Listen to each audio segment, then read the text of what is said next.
The night my husband Anthony died, he grabbed my wrist so hard it left a bruise that stayed for 3 weeks. He pulled me close to his face, so close I could feel his last breaths on my skin, and he whispered 7 words to me. 7 words I have never said out loud. Not to my children, not to my grandchildren, not to the priest who stood over his casket. For 8 years I have kept those 7 words locked inside my chest, like a secret too heavy to carry but too important to put down. And today, at 102 years old, sitting in my daughter's living room with a camera pointed at my face, I am finally going to say them, but not yet. Because if I tell you what Anthony whispered without telling you the 61 years that came before it, those words will mean nothing. They will just be 7 words from a dying old man, and they were so much more than that. They were the last line of a love story that started in 1955 on a broken sidewalk in West Baltimore. I was 21 years old, a second-year teacher, carrying a stack of library books so tall I could barely see over the top. My shoe caught in a crack and I went down. A full crash. Books flying everywhere, knees hitting the ground, and then a pair of dirty work boots showed up in front of my face. A voice said, "Miss, those books attacked you and I think you lost." I looked up. Anthony Ramirez, 25 years old. Dark hair that needed a cut. Grease on his hands and a smear across his cheek. Smiling like a man who had never worried about a single thing in his life. I said, "Are you going to help me or just stand there making jokes?" He said, "I was thinking about doing both at the same time." He got down on his knees and picked up every single book. He said, "Where are we going?" I said, "We are not going anywhere." He said, "Good. I will carry these to your house and then I will leave, unless you want to get coffee." I said, "Absolutely not." He said, "How about tomorrow then?" I said, "No." He said, "The day after." I said, "You don't even know my name." He said, "I don't need to know your name to know I want to have coffee with you." I took my books and walked home. I thought about his face for 3 hours that night. The next day he was standing outside my school. Clean shirt, hair combed, no grease, holding 2 cups of coffee. He said, "You said not today and not tomorrow. You never said anything about the day after." But I got impatient, so I came early. I took the coffee. We talked for 2.5 hours. I missed my bus, walked 14 blocks home. I did not care, because something had moved inside me that was never going to move back. We got married in June of 1956. My father said, "That man works with his hands." Maria, a man who works with his hands knows how to hold things together. He was right.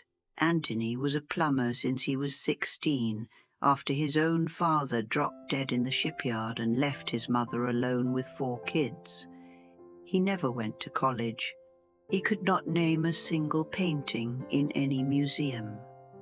But that man could fix anything. A broken pipe, a broken fence, a broken radio. If something was falling apart, he could make it whole again. Anthony did not love with words. He did not write me letters or make big speeches. He loved by fixing things. His love was the sound of tools at midnight. Something broken yesterday was quietly whole again today, and he never said a word about it. And I almost missed all of it, because I wanted the love I read about in books. Big feelings, beautiful words. And Anthony would come home smelling like metal, kiss me on top of my head, fix the cabinet door and sit down without saying 10 words the whole night. But every single morning for 61 years, he woke up before me and made my coffee, black, 1 sugar, stirred exactly 4 times, on my nightstand before I opened my eyes. He did this when we were happy. He did this when we were fighting. He did this on the morning of the day he died. I found the mug, still warm. He made it before he left for the hardware store, before the stroke found him in the plumbing aisle. The last thing Anthony did for me on this earth was make me a cup of coffee, and I never got to drink it. Now I need to tell you about the thing that almost ended us, because you cannot understand what he whispered unless you know what we went through. It was 1979. I was 55. Anthony was 49. Our kids were grown or almost grown.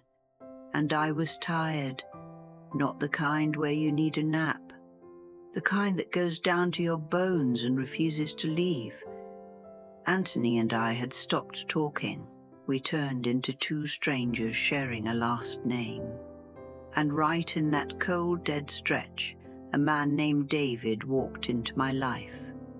A new teacher at my school. Divorced. 42. He had a way of looking at me when I talked that made me feel like the most interesting woman alive. After 23 years of Anthony's quiet, David's attention hit me like sunlight after years in a dark room. Nothing physical happened. Not a kiss. Not a touch.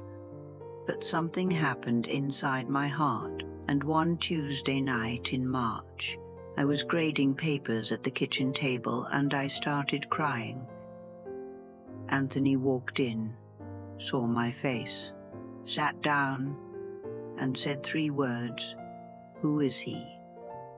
No yelling, no anger, as calm as asking what was for dinner. He said, Maria, I am not blind, I am not stupid, I am just quiet. Who is he? So I told him everything. That nothing physical happened, but that I had feelings for another man. That David made me feel seen in a way Anthony never had. That I did not know if I still wanted to be his wife. I watched those words hit him like a punch to the chest. His eyes got wet, his jaw locked tight. His hands grabbed the kitchen table so hard his knuckles turned white. Then he stood up, walked to the basement, and I heard him start fixing something. A wrench turning, a pipe being fitted. At 11 at night, alone in that basement, my husband fixed a pipe that was not even broken, because he did not know how to fix what I had done to his heart. The next morning, there was coffee on my nightstand, black, 1 sugar, stirred 4 times. We did not speak for 11 days.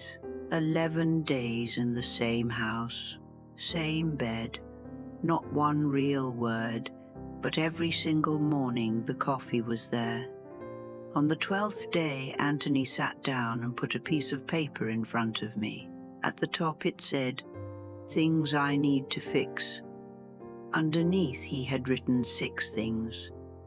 The way I don't talk to you, the way I forget to ask about your day, the way I made you feel invisible, the way I stopped dancing with you in the kitchen, the way I sit in my chair instead of next to you, the way I forgot you need words, the way I need my morning coffee, and at the very bottom, in handwriting shakier than the rest, 3 words, please don't leave, not I love you, not I forgive you.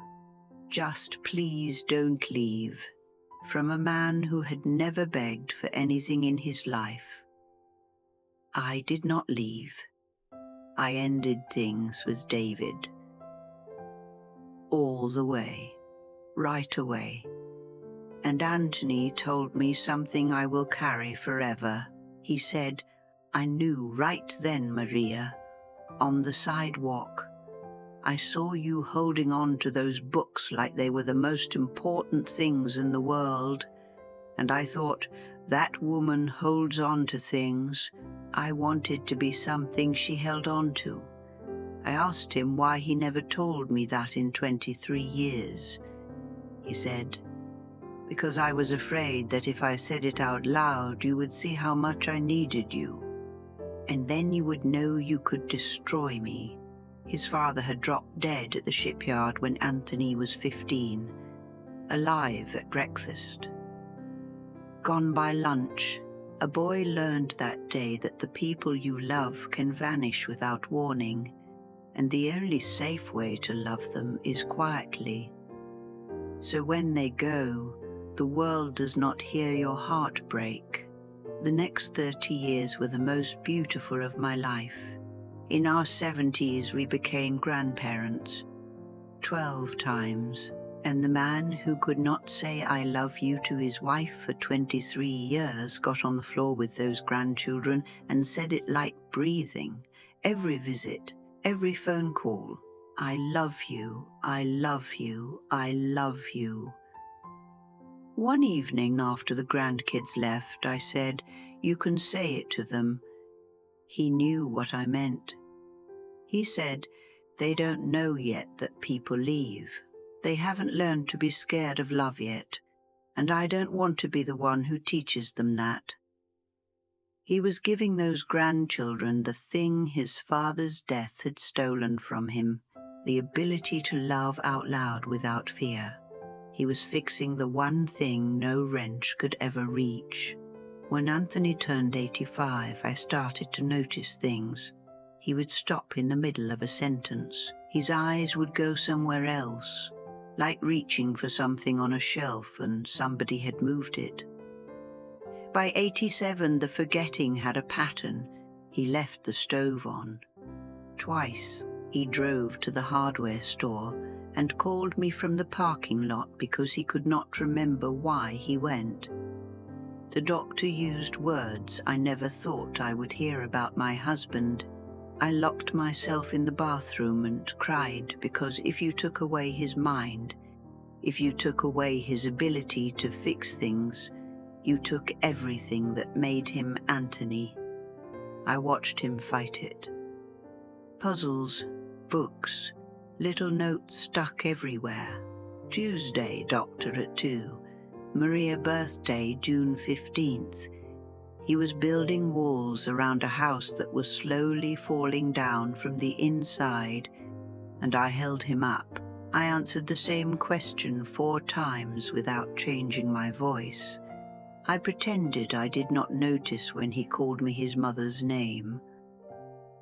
I started putting coffee on his nightstand every morning, because somewhere along the way the whole thing had flipped. Now I was loving him the way he had loved me for 60 years, quietly, by showing up. Without being asked, on April 14th, 2018, Anthony woke up clear. He dressed himself. Buttons right, shoes correct.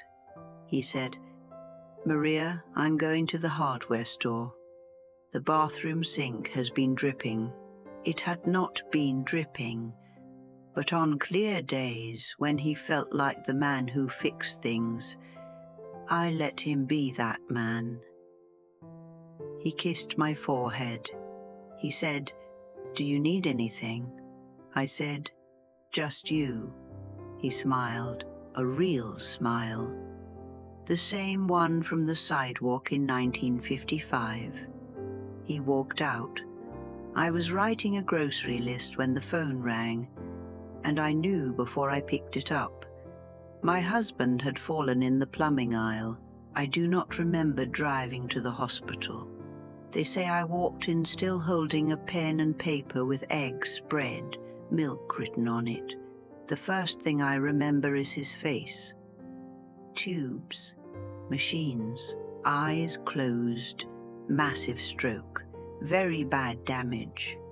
I pulled a chair next to his bed and picked up the same hand that had picked up my library books 63 years before, and I talked to him for 14 hours about the grocery list, about the grandchildren, about Charlie the dog who chewed through the water pipe, about Key West and the ocean, about the kitchen table and the piece of paper, about, please don't leave. I told him I never left. At 2:30 in the morning the room was quiet. My children had stepped out, just me and Anthony, and his eyes opened, clear, clearer than they had been in years, like someone wiped the fog off a window, and the real Anthony was standing on the other side. His hand found my wrist. He grabbed it hard. He pulled me down, and in a voice so quiet I had to put my ear against his mouth, Anthony Ramirez whispered 7 words. I fixed everything except how to stay. His hand let go. The machine made a long, flat sound, and my husband was gone. I have spent 8 years with those words, and I finally understand. Anthony spent his whole life fixing things. Broken pipes, broken faucets, a broken marriage, a broken boy inside him who lost his father at 15. He fixed everything he could reach, but he could never fix leaving. He could not fix the fact that no matter how much you love someone, one day you have to leave them standing alone. He was not saying sorry. He was not saying goodbye. He was telling me the one thing that had been breaking his heart his whole life, the one pipe that would always leak. He could not stay, not because he did not want to, but because staying is the one thing no human being gets to choose. So let me grab your face with both hands. Let me be the voice of a 102-year-old woman who has seen everything this world can throw at a person. Call someone today, not tomorrow, today. Tell them what they mean to you while they can still hear your voice. Because one day you are going to call that number and nobody is going to pick up. And the conversation you were saving for the right time is one you will never get to have. Anthony Ramirez was a plumber from West Baltimore. He had grease on his hands the day I met him. He made my coffee every morning for 61 years. He fixed every broken thing in my world except the one thing nobody can fix. He could not stay, but the way that man loved me before he had to go, the quiet, stubborn, wrench-turning coffee-making way, the please don't leave written on a piece of paper way, the showing up every morning for 61 years without ever needing me to notice way. If I could go back to that sidewalk in 1955, I would look up at that boy with grease on his cheek and say, You are going to be the love of my whole life, and 61 years is not going to be enough, but I would do every single second of it again. Every fight, every silence, every cup of coffee, every wrench turning at midnight, all of it. I fixed everything except how to stay. Those 7 words are written on my heart, and when God finally calls my name, I know where I am going. A cracked sidewalk in West Baltimore.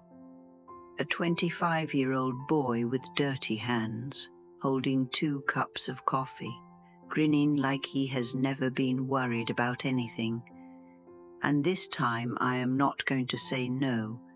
This time I am going to say yes to the coffee, to the walk, to the next 61 years, to all of it.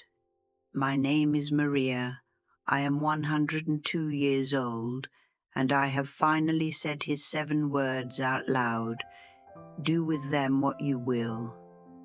But please, do not wait as long as I did. You still have time. but not nearly as much as you think.